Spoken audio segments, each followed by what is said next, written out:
aujourd'hui, je vais vous faire une vidéo sur 10 trucs et astuces pour simplifier et organiser sa vie. Cette vidéo-là fait partie d'une série que je fais où j'ai demandé à ChatGPT de me sortir 10 astuces selon 5 sujets différents. Et c'est ChatGPT qui a écrit les textes. C'est bien sûr moi qui va en parler, qui va donner des exemples, qui va le contextualiser. Mais c'est ça, fait que si ça vous intéresse de savoir les objectifs, les résultats de cette série-là, vous pouvez aller voir la vidéo que j'ai faite de résumé sur la série si ça vous intéresse. Sinon, c'est parti pour les 10 trucs. Donc, le premier truc, c'est d'avoir des objectifs clairs. Définir des objectifs précis permet de se concentrer, de concentrer ses efforts et de donner un sens à ses actions au quotidien. Donc là, je pense que ce serait vraiment des objectifs puis des astuces, des objectifs clairs, vraiment très général. Il y a mon chat qui veut dire allô. Eh oui, ok. Vraiment très général. Donc, tu sais, de se dire, ok, c'est quoi, moi, dans ma vie en ce moment, qui est ma priorité. Puis je me dirais que moi, je me limiterais à 3. Fait que, mettons, moi, je dirais, dans ma vie, dans ma priorité, c'est ma relation avec mon chum, mon travail et ma santé mentale à moi, personnelle. Donc, tout ça, c'est comme mes 3 principales préoccupations dans ma vie, parce que je pense que plus que ça, déjà 3, c'est énorme. Plus que ça devient irréaliste, puis on peut pas se concentrer. Donc, ça serait vraiment ça, je pense que c'est vraiment un beau truc, d'essayer de s'en rappeler au quotidien pour faire des actions en ce sens-là. Souvent, on va l'oublier, on va plus y penser, on va s'éparpiller un peu partout, mais de se recentrer puis de se dire c'est quoi moi, Noémie, ma priorité puis mes objectifs dans la vie, c'est quoi? Ensuite, le prochain truc, ça va être d'éliminer le superflu. Faire le tri dans ses affaires, réduire le nombre d'objets inutiles et simplifier son environnement permet de réduire le désordre mental et physique.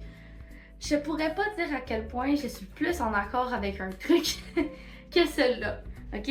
Vraiment, là, éliminer le superflu, là, moi, ça me fait tellement un grand bien d'être en accord avec mon environnement. Mon cerveau et mon espace de vie est vraiment très intimement lié.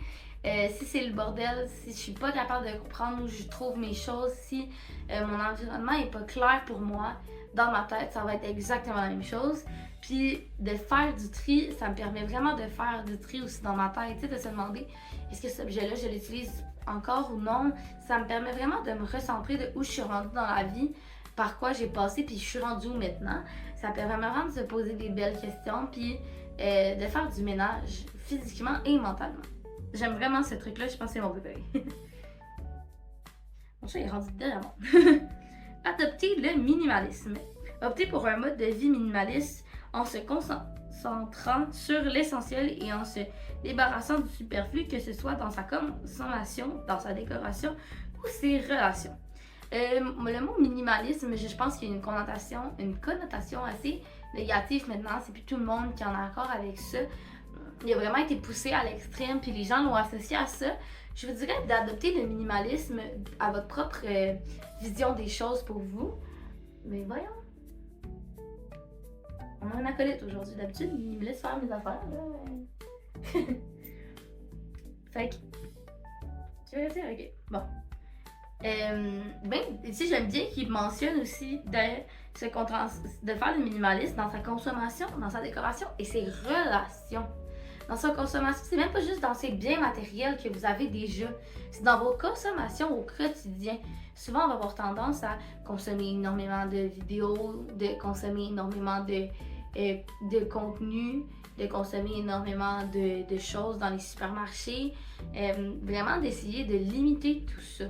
De limiter tout ce qu'on consomme pour simplifier tout ça, pour se rendre compte qu'on est bien avec peu. Vous allez vraiment vous en rendre compte rapidement là, de ça, que vous n'en manquez pas. Ces relations. À quel point c'est important. On n'a pas beaucoup de temps. Dans la vie, je pense si on a bien un consensus que tout le monde dans la vie est d'accord au-delà de l'âge de 12 ans, c'est qu'on manque de temps. Ok, on manque de temps pour faire tout ce qu'on aimerait faire. Donc, on peut-tu simplifier ces relations, des relations qui ne vous conviennent plus, des relations qui ne vous apportent plus de la joie. Il faut les simplifier. C'est très difficile, mais il faut le faire. Il faut mettre ses barrières. Il faut réduire ça. Il faut savoir mettre ses priorités, puis minimiser à cet endroit-là. Je pense que c'est une place qui peut faire le plus grand bien à beaucoup d'autres personnes. J'aime beaucoup ça aussi. Développer des routines. En tant que grande TDAH, c'est un essentiel pour moi dans ma vie depuis toujours. Mais je vais vous lire leur phrase, c'est établir des routines quotidiennes permet de gagner du temps, de réduire Mon Dieu. Je recommence cette phrase, ok? Établir des routines quotidiennes permet de gagner du temps, de réduire la prise de décision et d'automatiser certaines actions. Je pourrais pas être plus en accord pour ça, surtout pour ma routine du matin. Le matin, quand je me lève, j'ai comme une dizaine d'étapes pour me préparer. Honnêtement, je vous dirais, c'est pas tant que ça, mais si je ne suis pas l'ordre que je me suis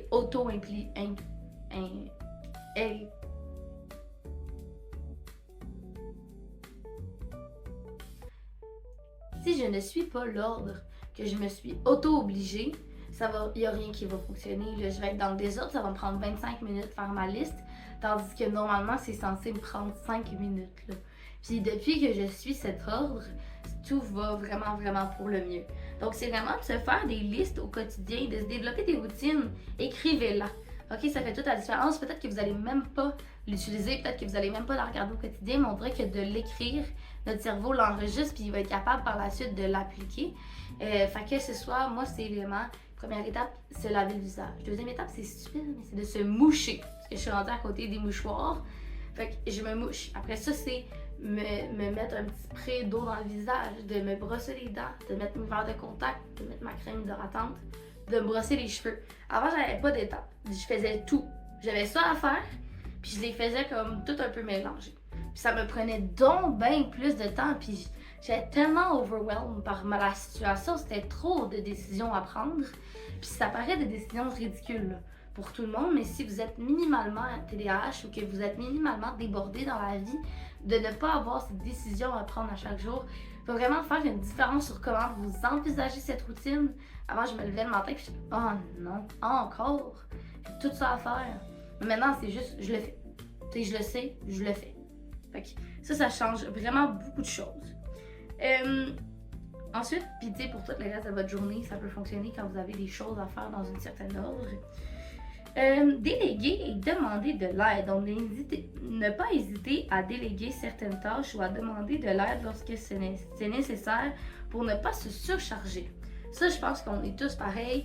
C'est assez difficile. Souvent, on a l'impression que ça va nous prendre plus de temps à expliquer à la personne que de le faire par soi-même, que la personne ne va pas nécessairement le faire comme on aurait aimé, qu'on va devoir quand même faire une certaine partie de la tâche.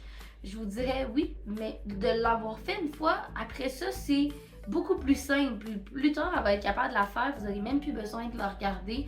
Puis, vous allez savoir que c'est super bien fait. Que ce soit dans votre quotidien, avec votre vie personnelle ou au travail ou à l'école. Tu sais, je donne souvent le même exemple quand je parle de déléguer. C'est comme si une maman, à son enfant, elle le nourrissait à la fourchette, puis elle lui a jamais donné la fourchette pour qu'il la prenne par lui-même. C'est sûr qu'au début, c'est beaucoup plus long. Là. Tu regardes ton enfant et t'es comme, ça me serait plus vite si c'était moi qui prenais la fourchette. Mais maintenant, ton enfant mange par lui-même et tu sauves donc du temps à ne pas devoir le nourrir.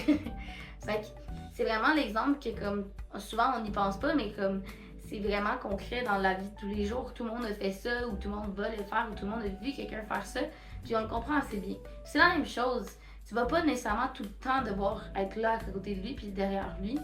Vite, il va pouvoir prendre ses propres ailes et le faire par lui-même. C'est super important de le faire, puis de prendre le temps de le faire. Dans le minimalisme, dans le fait de simplifier et d'organiser sa vie, la règle de base, c'est qu'il faut enlever cette façon de penser-là, de se dire « maintenant, ça va me prendre moins de temps ». Il faut penser à long terme. Parce que prendre plus de temps aujourd'hui va te sauver le double demain. Ça, c'est comme établi, tu peux l'essayer, ça va se voir. Et il faut vraiment essayer de plus voir la vie à long terme. Souvent, on a tendance à dire « Ah oui, moi, je vais vivre vieux, je vais faire telle chose, on a plein de projets. » Mais on dirait qu'au quotidien, les actions qu'on fait sont pour ici et maintenant. Elles ne sont pas pour plus tard. On va penser « Ah, je veux un Tim Martin maintenant. » Mais je veux aussi partir en voyage. Ça, je suis coupable de le faire. Là. Je suis pas parfaite. Mais je pense que vraiment, il faut dans notre façon de penser collective, de changer ça. d'essayer de revenir à long terme. Tu sais, avant, là, on vivait pas longtemps, là, les humains, là. Mais maintenant, on vit tellement longtemps. Peux-tu profiter de tout ce temps et de le prendre, ce temps? Je sais que vous allez me dire, la vie est courte, puis tout peut changer du jour au lendemain. Mais je pense qu'il faut pas la voir comme ça non plus. Il faut profiter de la vie, mais il faut pas nécessairement non plus s'empêcher de vivre plus longtemps bien. Fait que vraiment, là, de prendre quelques temps plus long va faire une grosse différence plus tard. De pratiquer la gestion du temps. Apprendre à gérer son temps efficacement en utilisant des techniques telles que la technique Pomodoro ou en regroupant les tâches similaires pour optimiser sa productivité. La technique Pomodoro, si je me trompe pas, c'est la technique que comme t'as du temps, fait que t'as un certain temps de travail et un certain temps de pause. Fait que si ça vous convient, essayez-la. Ça peut être super bon. Moi, ce que j'aime, c'est de regrouper les tâches similaires, de me faire une liste, puis de varier les tâches debout et assise. Donc, je vais me faire, OK, je vais être à l'ordi 1 heure, je vais être debout 1 heure, je vais être à l'ordi 1 heure, je vais être debout 1 heure. Moi, c'est ça qui m'aide vraiment beaucoup à être productif, mais vraiment d'utiliser les tâches. Puis, tu sais, de le pratiquer, comme il dit, je trouve ça tellement pertinent comme phrase. Ce sera pas inné. La première fois que tu vas faire ta technique, ça va pas marcher. Comme c'est sûr que ça va être différent, ça va pas aller aussi bien que tu pensais, ça sera pas magique. Mais une fois que tu vas l'avoir adapté puis tu vas l'avoir structuré pour toi, ça va vraiment marcher là. Ça va vraiment être une bonne façon de faire pour toi. Tu vas l'avoir trouvé, tu vas l'avoir pratiqué, tu vas l'avoir travaillé, tu vas avoir adapté la technique à toi. Je connais beaucoup de personnes Pomodoro, c'est pour ça que je connais pas les dates, les temps exacts, parce que je pense que tout le monde finit par l'adapter. Il y a une technique qui est comme dit, puis je vous conseille de commencer par ces heures-là. Mais je connais vraiment beaucoup de monde qui ont comme un peu joué sur les temps pour eux, pour qu'ils soient plus adaptés à leur réalité, puis à leur personnalité aussi. Là, on n'a pas toutes la même capacité de concentration. Fait que vraiment de le pratiquer. J'aime tellement ça, ce mot-là. Là. C'est vraiment ça. Là. Ça vient avec le temps, la gestion du temps. Moi, j'aime beaucoup aussi de se faire des listes. Ça vient aussi avec le temps de faire des belles listes complètes, puis pas trop en mettre sur ces listes. Il faut le pratiquer. Là. Au début, tu vas soit pas assez en mettre, soit trop en mettre, soit pas assez détaillé, soit trop détaillé. Ça vient avec le temps là, d'être capable de faire de gérer son temps comme il faut. Il faut le pratiquer. L'autre, c'est tellement un classique, c'est tellement quelque chose qui va simplifier votre vie d'un coup de baguette magique si on serait capable de mettre la baguette magique là-dedans. C'est d'apprendre à dire non. Je sais que pour la grande majorité des gens, c'est extrêmement difficile. Je me compte chanceuse, je suis quand même bonne là-dedans, je suis quand même capable de respecter mes limites. Mais leur phrase va comme suit. Savoir dire non aux demandes et aux engagements qui ne sont pas essentiels ou qui ne correspondent pas à ses priorités permet de se concentrer sur l'important. Je pense que cela, il faudrait aller se revoir nos priorités, nos objectifs clairs qu'on s'est fixés au début pour revoir comme, qu'est-ce que ça nous fait du bien? Est-ce que cette tâche qui nous est demandée, est-ce que cet engagement qu'on nous a demandé va nous faire du bien, va en corrélation avec nos objectifs de vie? Si la réponse c'est non, il faut se demander est-ce que ça nous fait plaisir de le faire? Est-ce qu'on a envie de le faire? Puis même en ça, c'est apprendre à dire non. T'sais, pas besoin tout le temps d'avoir 8 excuses. Là. Si ça vous intéresse pas ce que la personne vous offre, si ça vous apporte pas de bonheur, on dit non. C'est difficile, mais dites-vous que c'est plus difficile pour vous que pour la personne de le recevoir. Souvent, ils vont vite passer à autre chose ou s'ils ne le font pas, c'est des mauvaises personnes. C'est des personnes qui ont peut-être besoin, elles aussi, de travailler sur elles, mais de respecter les limites des gens, je pense que c'est la base. C'est mon chat qui joue avec le trépied. Fait que c'est ça. Ensuite, on aurait favoriser la santé mentale et physique. La phase prendre soin de soi en pratiquant la méditation, le sport, une alimentation saine et un sommeil régulier contribue à une meilleure gestion du stress et à une plus grande clarté d'esprit. Je trouve que cette phrase est très pertinente. Je trouve qu'elle englobe beaucoup de trucs difficiles à faire. Tu sais, méditer, c'est le fun, mais il faut prendre le temps de le faire. Le sport, ça prend du temps. Avoir une alimentation saine, ça prend du temps. Avoir un sommeil régulier, ça prend du temps. Puis, tout ça est un cercle vicieux. Ma chaîne, YouTube est littéralement, puis tout ce que je veux faire, c'est littéralement pour aider les gens à gérer tout ça. Parce que on n'a jamais appris à le faire. Moi, c'est ça que j'ai trouvé vraiment jeune. C'est que crime, ben, je veux bien gérer mon sommeil, mais comment? C'est quoi les trucs? C'est quoi qui dit la science? C'est quoi qu'il faudrait faire? On n'a jamais appris à le faire. Encore moins de méditer, encore moins comment. Tu sais, je trouve que c'est vraiment facile de s'y perdre dans tout ça. Puis il y a tellement d'aspects à la vie qu'on essaie souvent de tout être parfait, mais c'est impossible. C'est impossible d'être parfait, c'est de trouver l'équilibre pour nous, puis c'est de trouver qu'est-ce qui fonctionne, puis de faire des essais-erreurs, puis de travailler sur soi en continu, mais ce sera jamais parfait selon moi. Fait que vraiment, cette phrase-là, je l'aime beaucoup, mais je trouve que c'est, dans cette phrase, c'est littéralement l'essence de ma chaîne, puis de tout le monde. C'est le cercle vicieux que ça engendre. Quand t'es stressé, tu manges pas bien, tu dors pas bien. Puis avoir une clarté d'esprit, ben c'est difficile quand tu manques de sommeil. Puis pour être capable de réguler son sommeil, ben il faut une clarté d'esprit pour trouver des solutions qui nous conviennent. Fait que je trouve vraiment qu'on tombe vite dans une roue. Puis j'aimerais ça vous apprendre, puis trouver des trucs avec vous pour sortir de cette roue-là. Puis même moi, là, de le travailler encore plus que je le suis maintenant pour être capable d'avoir le contrôle, d'être la personne qui décide dans mon corps, dans ma vie. Puis ben, vraiment, je pense que avec tous les trucs qu'on vient de nommer, c'est une bonne façon de le faire, de l'avoir. Puis je vous dirais aussi d'y aller étape par étape. Souvent, quand on est pris dans une roue, on va essayer de réparer la roue, mais réparer la roue, ça peut être difficile. On pourrait réparer un flat à la fois. Tu sais, mettons qu'on pense à une roue d'auto, tu sais, on pourrait réparer une partie à la fois, de faire des petits efforts par-ci par-là pour qu'au final la roue elle se stabilise, tu sais. Mais je pense que d'essayer de tout réparer en un seul coup, ça se peut pas. C'est beaucoup trop difficile, ça sera pas durable dans le temps, ou bien ça sera pas sain d'esprit. Mon Dieu.